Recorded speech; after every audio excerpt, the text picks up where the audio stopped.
So what we're going to look at today is something I touched on in the previous podcast. What is the simulation? I think there's two parts to that. We can use the word matrix. Matrix has a very basic definition, but in context with these files and what they're about, we're actually looking at an artificial matrix. I've called it the real matrix, but with the inference being what is the system that we are seemingly lost in, really. I guess we don't really need to have a long philosophical conversation about, what is the meaning of life, or what is our place in the universe, or are we alone, or, what are we doing here? Is there a God? I think that we can all agree that something's not right, at the very least. Something that doesn't feel right. If you actually look at the universe that we have been told that we live in, it's an extremely hostile place. You don't need to go too far into space or too far off the surface of the planet that we've been told exists to see violence. There are stars exploding, there are planets made of gases, there is an incredibly hostile, sort of toxic place out there. And somewhere in amongst all of that, if we zoom back from it, we're kind of dazzled by the complexity of it. And the question that everybody has asked at some point in their life is, how did this happen? There's been theories, and we've as a human race, we've come closer to at least understanding some of the processes that are occurring. There's been a mention of a Big Bang at some point, which we have figured marked the birth of this universe. There's been speculation about other universes. There's been speculation about universes outside of this universe, universes within this universe, parallel dimensions, all sorts of stuff. But here we are, and deep down we're all feeling that something's not quite right. I mean, even if your life is going extremely well, if you pull back for a minute and just sit with it, then really be honest with yourself, we know that something's not right. There are religious questions, spiritual questions. How could this happen? How could this be allowed to happen? What is going on here? Why do we suffer? Why do bad things happen to good people? And then we're sort of, we get thrown a life jacket, which is kind of about, depending on where it comes from, it might be religious, philosophical, mythical, or friendly advice. We get a life jacket thrown to us that sort of suggests that it's for our own good, that we're learning something, that we face challenges to make us stronger, I'm just not sure at what point, the question maybe should be, why are we learning that? How did we forget that in the first place? If were we born completely disconnected somehow, or in a completely unknowing state of what life is and what existence is and what it is to experience joy. That when, life takes its course and we face struggles, then we look up at the sky at night and wonder where we are, where we're going, why is all of this happening? And there's this hostility lurking around every corner. I think we're well within our rights to sort of put our hands up and say, something's not right here. Over here we have scientists or whoever saying that we live in a simulation.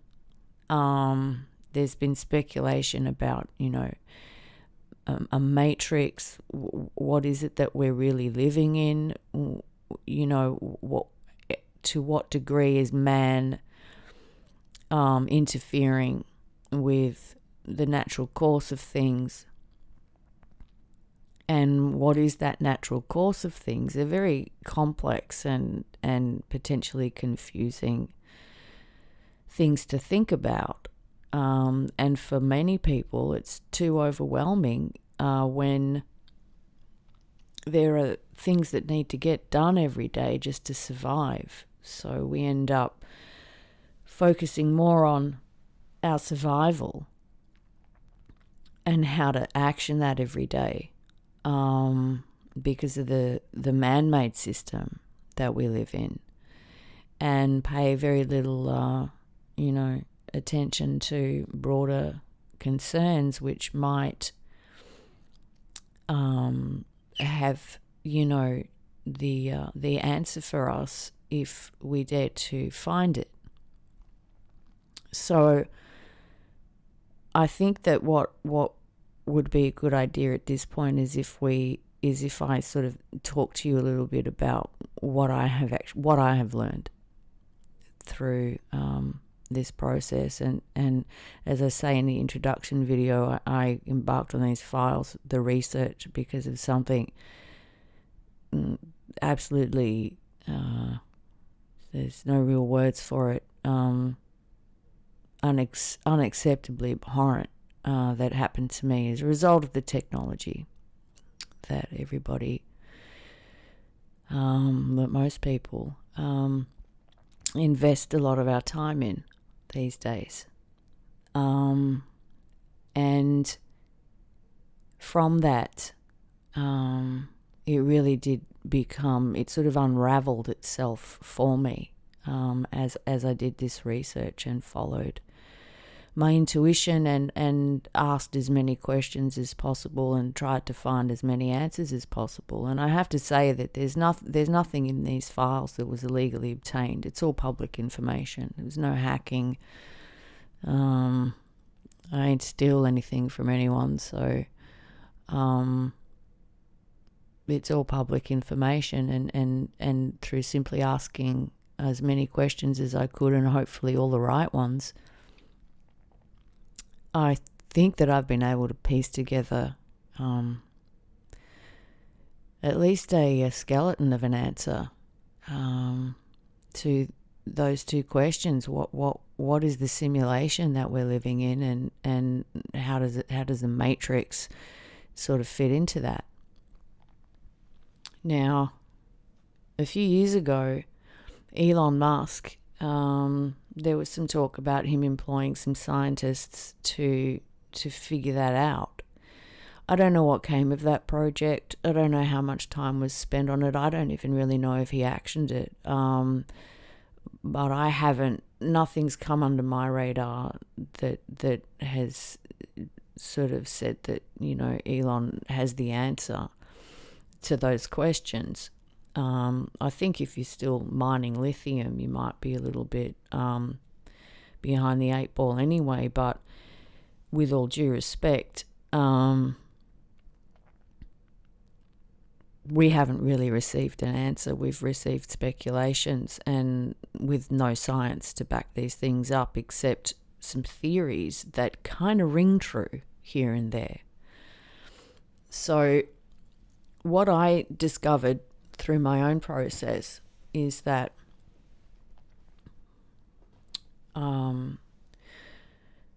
essentially we are, we're governed by our mind and our emotions and our five senses. And these things are being fed input all the time, even when we're asleep, where we seem to be as a ball of energy floating in an input system. Well, where's that input coming from? We through education, we're reading books, we're looking at blackboards at school, and we're learning systems, we're learning numbers, we're learning how to read and write. We're looking at images and pictures and TV screens, and constantly receiving information from the world around us. And we absorb it. We say yes, we believe it, we trust it. And that's before we even get into believing what we're told necessarily on, by mainstream media or the news or anything. I'm just talking about the basic function that we seem to be involved in here is taking in information. Input, sensorial input through the eyes, ears, a sense of smell, the way our mind interprets these things according to how we've been educated to interpret them, which is a very important point. How we've been taught to think, what sort of things we've been taught to be motivated by, which parts of our minds have been encouraged to develop and which parts haven't. We actually know very little about how our own minds work, how the brain works. They're still learning. And I think that's probably that's a really interesting point, because if they don't know yet and they're still learning, why are we going full steam ahead, subjecting ourselves to more and more input and more information through technology that hasn't even withstood a long-term test? If we still don't even really understand how the brain actually works and what its potential is, why are we getting into the area of transhumanism and artificial intelligence before we've discovered whether or not our minds are actually capable of these things naturally? It sort of seems like, just to sort of diverge off on a tangent for a second, it sort of seems like big tech and the people behind these developments have assumed that just because they're stupid, everybody is, so we all need as much help as we can get. Which is, I don't know, maybe that's kind of sweet. I don't understand this, and my job's hard, and I'm a high-profile business person, and we really need to find better ways of handling all this data and yada yada, and so we'll build this machine and that robot and see how we can tweak things and study the brain and develop systems that will make everything easier for us. But I think in giving a toddler crutches before they've learned to walk is sort of a disabling approach to anywhere that we go from here, when it comes to our own progress, growth, and evolution. So when we're looking at the simulation, we need to look at what is affecting us and how. What is being fed into our senses and how. There's a lot of things, but they all come back to one thing. And that is something that I think that I have stumbled upon, at least to the point that I'm able to access an interpretation of it within my own capabilities to understand it, comprehend it, and hopefully translate it for you into something that you can understand in simple terms. Which I actually find difficult because when I explain one thing, it sort of opens up 10 other cans of worms that are sort of interconnected with it, and everything needs to be explained. So at the same time as being very simple, it's also incredibly complicated.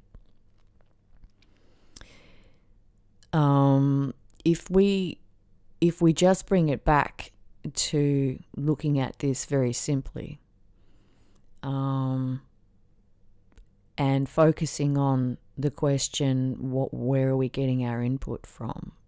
How are our senses being told what the nature of reality is, the reality that we experience, the reality that we see with our eyes, that we hear with our ears, that we feel emotionally, or that we sense intuitively or physically through the world that we seem to be in. How we relate with other people, what sort of input we get from other people, where is all of this coming from? Now, when we're born, the most immediate input we get is from parents. We don't understand the language. We sort of barely see for the first few weeks, at least 6 weeks, I think, before we can even get some focus on what's happening. And from there we go through a conditioning process, which they say is, quite formulative, and the basis for most of the rest of our lives between, birth and the first 6 years. And at that point, we've had a decent amount of exposure to systems that are in place here, that are language systems, numeric systems, ideas, shapes, colours, information about the world around us. And inevitably we come across a TV screen. A TV that is broadcasting at certain frequencies and projecting images that impress themselves upon our mind. We say yes, we take it in, and the mind, being the incredible thing that it is, and the brain develops that image, and that's where we're at. You feed the data in, the machine says yes, and that's where we're at. So in terms of what a simulation is, what a matrix is, a simulation is really something that's describing, the overall effect that we're experiencing. Whereas the matrix is more about what is pulling this thing together. What is the underlying thread weaving all of this together? Now, we can probably confidently make assertions and say, well, a matrix is it's obviously something to do with some sort of code. And we know this because we've studied the fabric of our physical reality and discovered that it is intelligent. There are patterns. There is a natural geometry and a natural mathematics to the way our physical universe hangs together. And there are more coincidences than we can count. We can make a confident assertion about the simulation, and it has been said, we live in a computer simulation. But who's running it? Where's it from? Is it some big giant baby outside this universe on a computer, and he just happened to press the wrong button or the right one, and here we all are? I mean, that's something we can't really, would be wasting our time. We'd be guessing if we want to look at what's outside this universe just yet. We need to understand what we're actually dealing with right here and now, before we become NASA and try and discover new worlds before we've discovered who and what the fuck we are.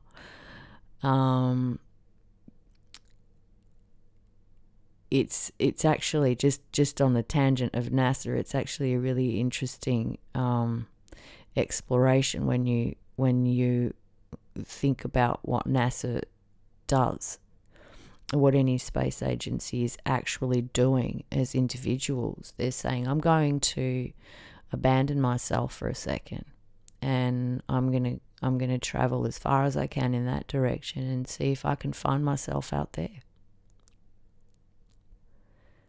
I'm not sure how they've gone with that. I do have a lot of respect for the incredible amount of work that they put into trying to appease their underlying anxiety, that is, that comes from the possibility that we might be alone here, and wanting to find out whether or not that's true is fairly reasonable, I think. And the discoveries that they've made in space are incredible. We've been able to learn a lot about what's out there and how it hangs together and how it works. And without a lot of their work, I wouldn't have been able to find some pieces of the puzzle that I needed to put together to come to my own conclusions on things. But inevitably, to be sort of reaching outward for an answer, even in quiet desperation, might not be the right approach when we can simply sit here and ask the right questions and look at what's right in front of us. So back to simulation matrix, it's been suggested that we're in a computer simulation. But I haven't seen anybody come up with what this computer is, where it comes from, and who's running it, and how it comes to happen that an entire universe is created by it.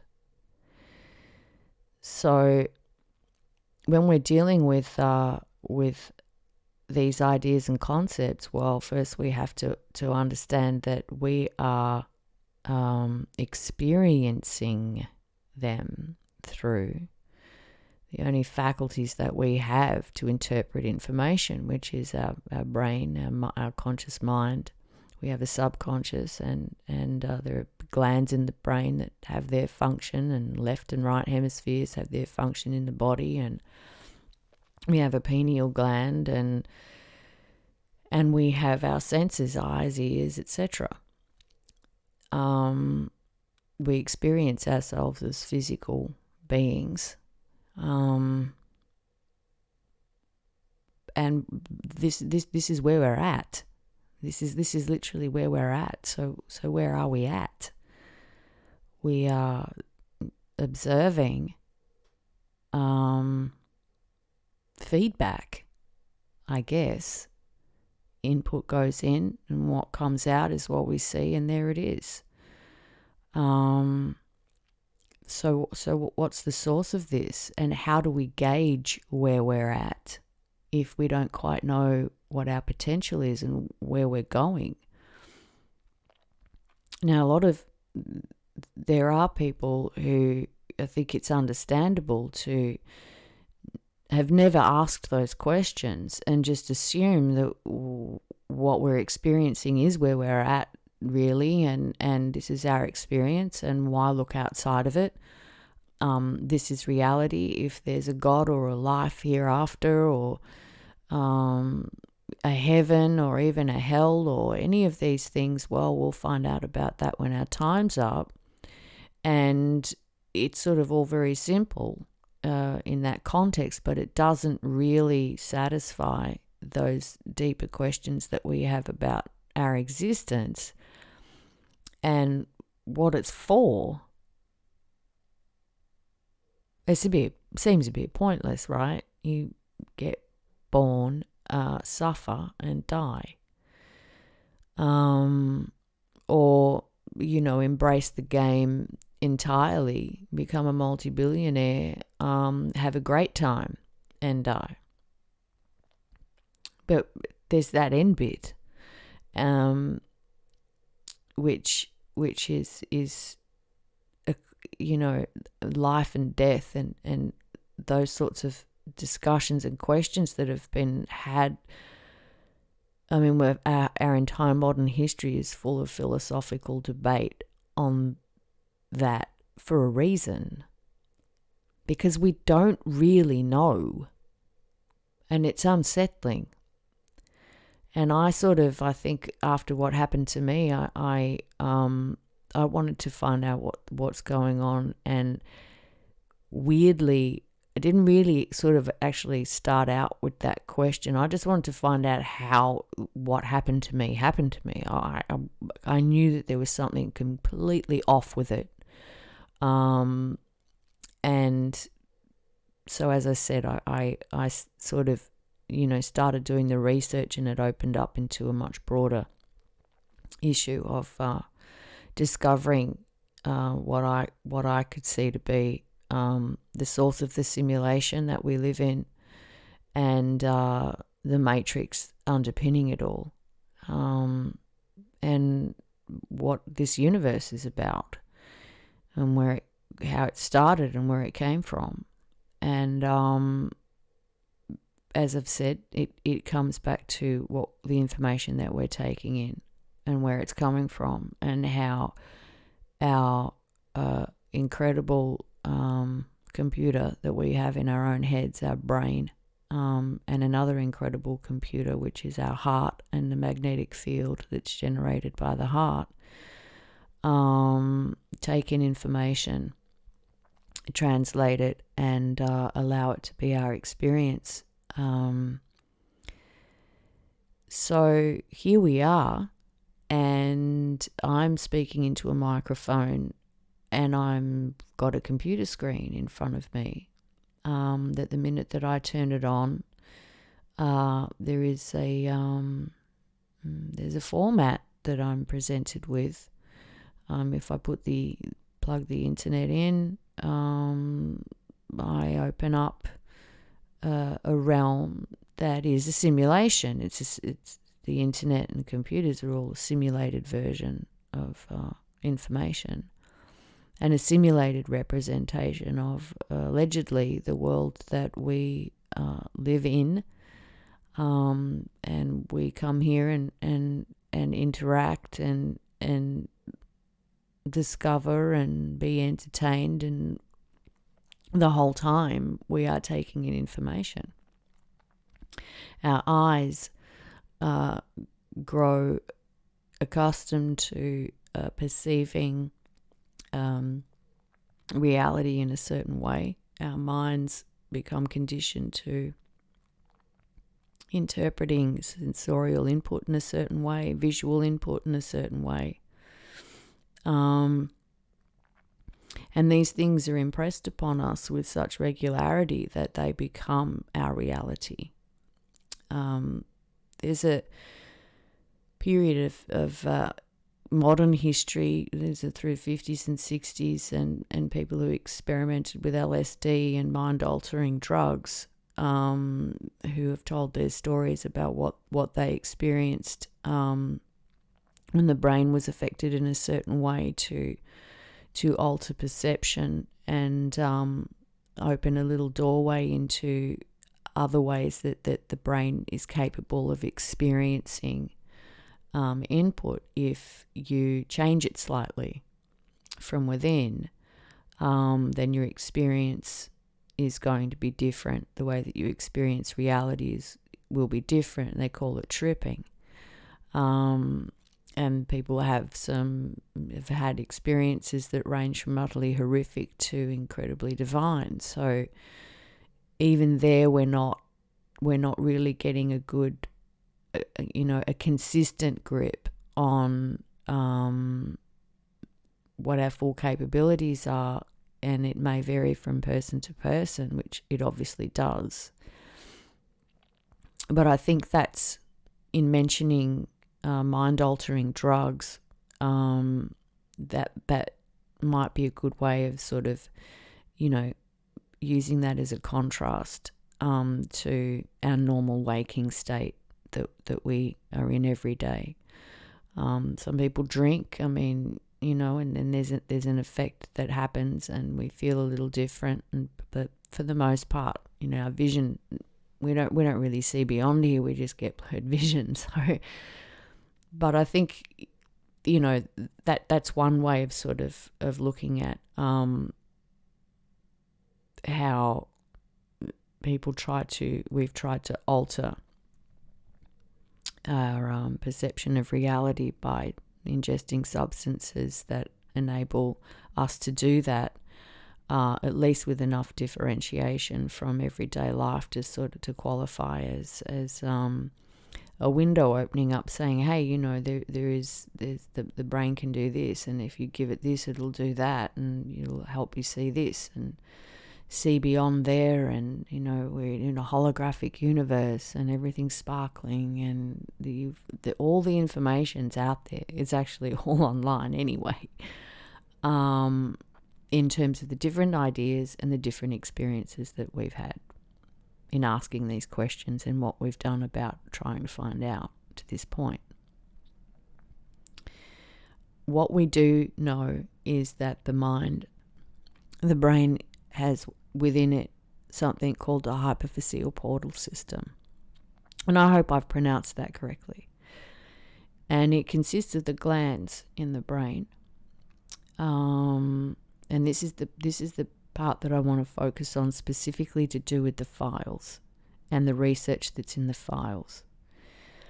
We have the pituitary gland, we have hypothalamus, we have the thalamus, we have pineal gland, we have optic nerves, and beyond that we have the actual brain itself and its neuronal circuits and the functions that it helps us perform in the physical body, and information pathways connected to the nervous system, etc.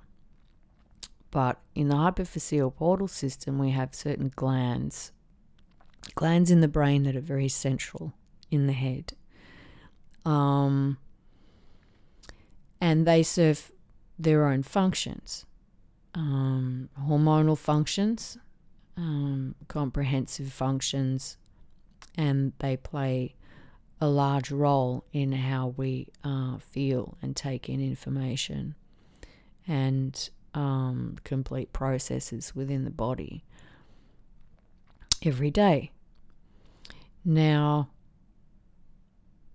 we've heard it said that, TV was a scam. It sort of numbed us out and hypnotized us at a certain frequency, which is a very low frequency, and projected a really low rate reality at us, and sort of kept us in a bit of a perceptual prison in terms of reality and what it looks like, and, our pineal gland stops working, it all gets calcified and fluoride in the water and all this sort of stuff. And, it's all true as far as I can see.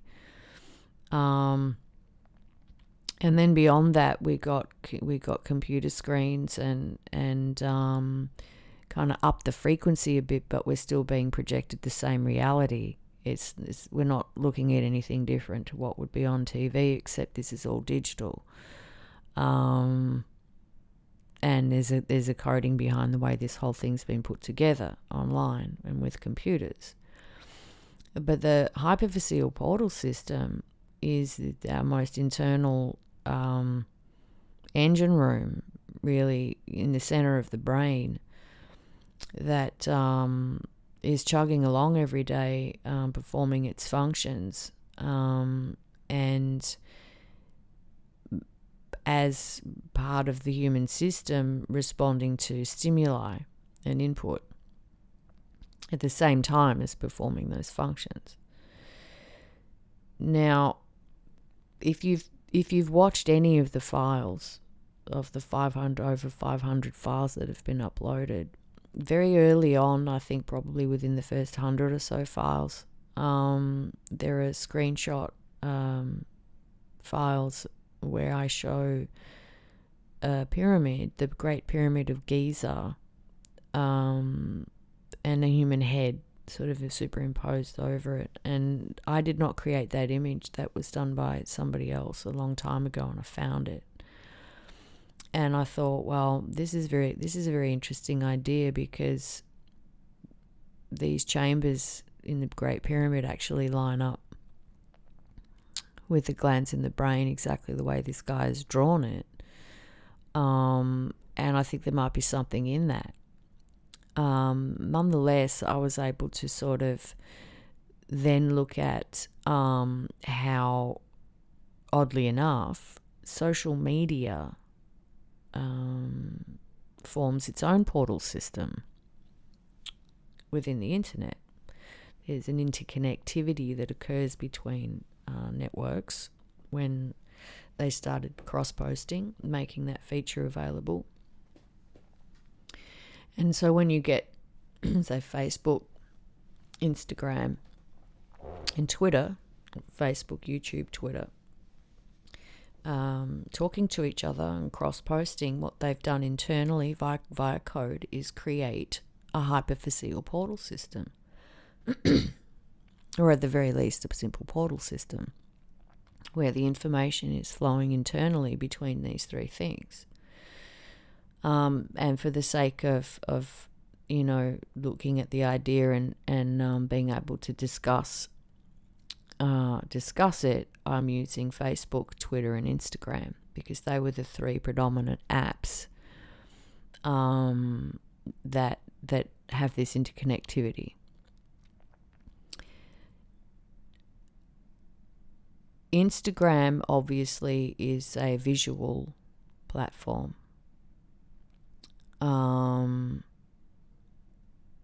So we're looking at, and for any content that's on Facebook that includes images, that is also visual, and the same for Twitter. But these apps are all resonating at different, what I call, orbits. And if you're tuned in, you can tell that there's a different vibe happening on each network. Some of you may have noticed that Twitter is a particularly high orbit. I call it a high orbit because you go in and it's quite concise and snappy and very minimalistic and open, and everybody's up there shouting, and it really does sort of come across like they're shouting from the treetops. So I call it a high orbit. And that's because of the coding that's being used, and the IP addresses behind it, and how the thing's put together, and where it sits in relation to everything else. And then you have Instagram, which is a very you see, each one of these networks is I can talk about each one for a whole other video. So I'm trying to be concise here to get down to a very important point about simulations. Then we have Instagram, which is a visual platform, and not a lot of talking goes on, although they expand a bit now, but it's mainly a picture based app. And you can only use Instagram on a mobile device, as far as I know. Only last time, years ago, when I tried to use Instagram from a desktop, I couldn't do it. So it's the only one that's just an app, which means they're not actually part of the internet in any official capacity. They hijack it through telecommunications and can't even offer desktop users their service. So they're really, flying around out there, siphoning our visual attention into their frequency. Then we have Facebook, which is a low frequency. I've sort of experienced Facebook as a very watery world. You go in and it has a certain vibe to it. If you're paying attention, you'll notice it comes across quite smooth, the way it's been programmed and presented, and the way it functions. It's a very watery world, but these are my interpretations, and you might experience these things differently. Nonetheless, they're all connected. So when you get somebody posting something on Twitter, that information filters through the system of Instagram and Facebook, and that information is passing along its own internal pathways,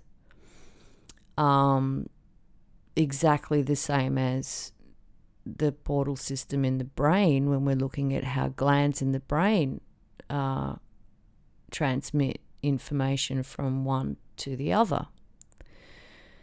And this is a scientific fact. It is evidenced by how code communicates within itself, and the way the internet connects. And when you connect networks and connect platforms, or you have 3 apps in your phone attached to your phone number, we are combining information. We're combining input, and when you put it all together, we have an overall result. We have thoughts that are flying around through the towers. We have imagery that's flying around. We know what we see when we're looking at it on the screen. And then there's what we don't see, which is the information itself, as binary data that's been broken down and making itself apparent in our airwaves. So what happens when we engage in a portal system like these networks, especially as apps on phones, is we are introducing our mind, our brain, and our own internal portal systems to an external artificial system that seems to know all the right buttons to push in us. It seems to know how to maximize our getting our attention. It seems to know how to emotionally manipulate us, get us involved in drama. It seems to know how to fatigue us. It seems to know how to entertain us. It knows how to stimulate and reward us for being there.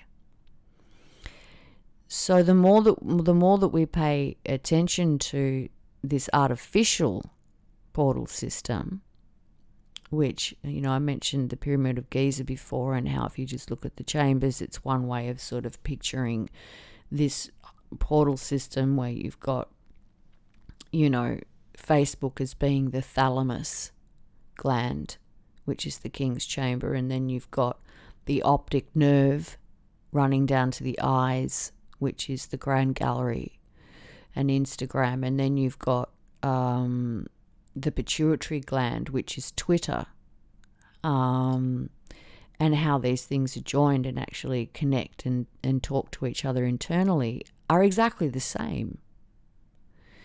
The interesting thing is that the Pyramid of Giza, from what I can see and what I've sort of been able to deduce, is a mine. It's a mining installation, some type of salt mine, not dissimilar to a big kiln, or the old mines that they used to have with the shafts, and there's different chambers for performing different functions, and distillery and evaporation techniques and all the rest of it. But nonetheless, there's some sort of mining going on where something is being extracted from the process that occurs. And this is what we are engaging in when we introduce our own minds to an artificial portal system like social media apps and their interconnectivity. The information that flows along those internal pathways is not necessarily for our benefit all the time either. It is very much presented to us according to a system that we have been taught and told from birth is the way that we do things here. This is the way we do things. These are our numbers, these are our letters, these are our words. This is how we understand things, this is how we read, this is how we write. This is what reality looks like, this is what a person looks like, this is what our world looks like, this is our planet, and there's our stars and our universe. And here we are as humans experiencing our own dilemma, and we're all going to do that together in this artificial portal system, and we're going to call it the new normal.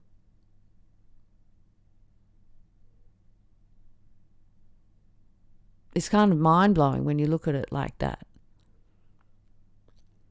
We're going to create something entirely artificial that is in no way an improvement on reality.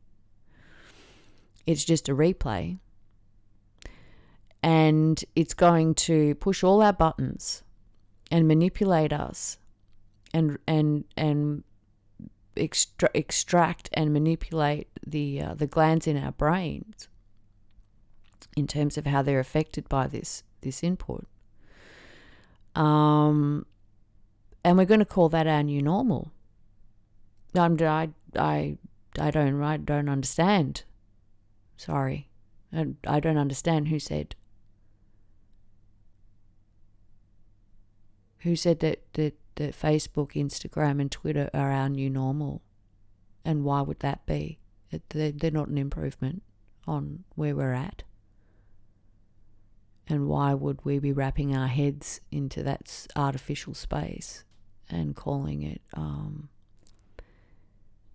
the way to go? So when it comes to the simulation, and us trying to figure out what that is, we can take some time to zero in on what it is in our own minds and our own brains that's interpreting information and how it works. We have a hypophyseal portal system, and we have apps, interconnected social media, that are exactly the same and function exactly the same as the hypophyseal portal system in our brain. And what they're doing is they're overriding our natural process with artificial information. They are penetrating our minds through broadcast frequencies at imperceptible levels, with their new normal, which for big tech is sort of honestly really just about, having fun online and making lots of money doing it, without a lot of forethought into how it's going to affect people. So, that's in terms of simulations. That's one aspect of what we're dealing with. It's what we're putting in front of our face every day, in front of our eyes every day, in front of in what we're listening to every day, what we're engaging in every day. And when we get to a point, 2021,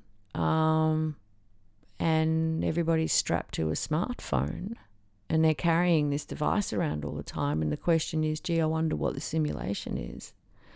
Or at the very least, what's keeping us bound to this reality? Well, I think it might be the information that we're taking in, which keeps just reprojecting the same base physical reality back to us, which is full of pain and suffering and the occasional delight and a bit of fun and laughter here and there, and then death approaches and we're gone. And this is what's being reprojected back to us all the time, unless we actively seek an exit, unless we actively seek an escape by turning all of that stuff off so that we no longer are being impacted by their weirdly bizarre simulated environment, which they like to call our new normal. And further, they assert to be reality. And it might sort of seem like a bit of a letdown to find out that one aspect of, what is a simulation is, well, just look at social media and smartphones. It's all simulated, it's all artificial, and it's reprojecting a reality back to us that has nothing really to do with who we are, where we're going, and the questions that we really need to be asking to discover our true potential. And also within those systems is a heavy promotion of artificial intelligence. It is artificial intelligence. The computerization, algorithms, and all this coding is all artificial intelligence. It works on its own. You turn it on, it works on its own. Performs functions. It's artificial intelligence. It's fake. It's obeying commands. Whereas human intelligence is far superior. Our impetus comes from somewhere else altogether. So, where are we? We're at I've been at it now for about an hour, but that's the first aspect. If we're looking at simulations and what is a matrix, we need to look at what's right in front of us and where we're going with it, and more specifically the impact that Facebook, Instagram, Twitter, further YouTube, etc., and there are many more, have had on our understanding and our perception of reality, and the fact that this stuff is actually being wrapped around the heads of children at frequencies beyond the TV screen, and how this actually just trains the mind to accept the information that it's being given, reprogram itself to a new set of specs, inferior specs, and accept that according to them, reality should just be reprojected over and over and over again in exactly the same way, never really getting anywhere, never really expanding beyond what we know ourselves to be, or embracing our full potential for freedom outside of physical form even. raising our cellular vibratory rate to experience more fullness of life and love. Instead, it is about likes and obedience to an artificial system, which they have seemed to capture over 2 billion people in with social media. And the way that those networks are coded, and what minds are being subjected to in those networks. So if you look at a news feed, honestly, it's sort of schizophrenic. There's no consistency from one post to another. It all sort of drops down in a vertical format. You're getting short grabs and sound bites of what people say. One thing's not related to another. And the mind's actually being drip fed this stuff like sort of water torture every day. And, you step away from it and then go and read a really good book and actually get some consistency happening, and then come back to social media and you can very quickly see how sort of trite and annoying and harmful social media is. But as a portal system, those networks are having a direct impact on the thalamus gland, the pituitary gland, the pineal gland, the optic nerve, through manipulation and overwriting what our potential otherwise would be for us to step away from all of that and TV screens and really sort of look at what we're capable of with our own minds and our own consciousness, in terms of to maybe arrive at some point in the future not being in this simulation. And as I've said, social media is one part of it, but it is a very, very integral and important part of it in 2021, when over nearly half the planet is connected to it. It's a scary thing because it is entirely artificial. Artificial, by the way, actually means artificial. It means not real. It's kind of bizarre that artificial intelligence is popular when it's obviously fake. And I don't think that we should be putting all our eggs in that basket before we've really discovered who we are outside of being subjected to these external inputs all the time that are just reprojecting the same reality over and over.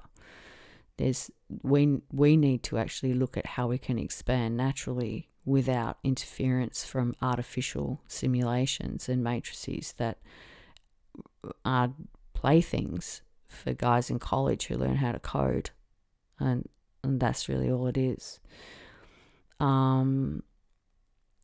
So that's the first part of what is a simulation, and a matrix within that is something else we'll look at. But as a simulation, this is what we're really talking about. What is a simulation? And what simulations are we being subjected to mentally and emotionally that cause us to participate in those unreal, artificial realms, to the point where our whole lives become dictated by them, and what we can do to step away from that and reclaim our birthright back from artificial systems that demand our constant attention and obedience, and pin our survival on paying attention to them, which is a bit tricky to get around. But I'm going to leave it there for now. I hope that's given you some food for thought. Let it sink in, and I'll be back again soon.